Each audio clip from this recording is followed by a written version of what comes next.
ఈరోజు మాజీ ముఖ్యమంత్రి వైఎస్ జగన్మోహన్ రెడ్డి నెల్లూరు జైల్లో పిన్నెల్లి రామకృష్ణారెడ్డిని చూడడానికి వచ్చాడు.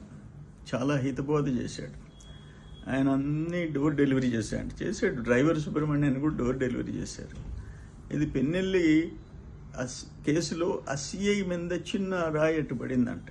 అంటే ఆయన తలకాయ పగిలింది, కానీ ఈయన మీద చిన్న గులకరాయి పడితే ఆ బిడ్డల్ని తీసుకొని ఇదే నెల్లూరులో జైల్లో పెట్టిన విషయం మాత్రం ఆయనకి గుర్తు రావటంలే.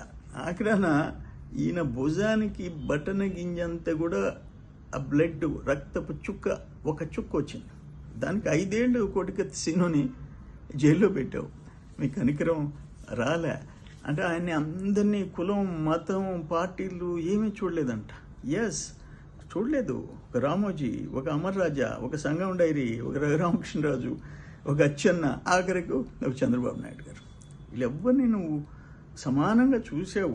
అది అందరికీ తెలిసిన విషయం.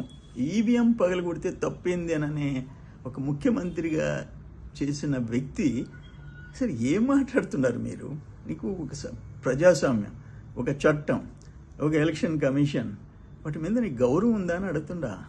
ఆయనంట ఇవన్నీ చేసి చంద్రబాబు నాయుడు రేపు అనుభవిస్తా అంట. చంద్రబాబు నాయుడు అనుభవించడు.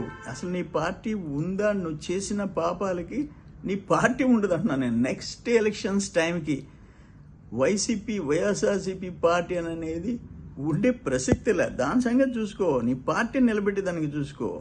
చంద్రబాబు ఉండేది లేనిది ప్రజలు నిర్ణయించినారు. చంద్రబాబు నేనంతా మంచి చేశానన్నావు. నువ్వు మంచి చేస్తే 11 సీట్లు, నీకు 11 సీట్లు. నువ్వు మంచి చేసావా? దుర్మార్గాలు చేసావు, అనుభవిస్తావు. బట్ ఈరోజు మాత్రం నవ్వు వస్తుంది. తమరు మాట్లాడిన మాటలు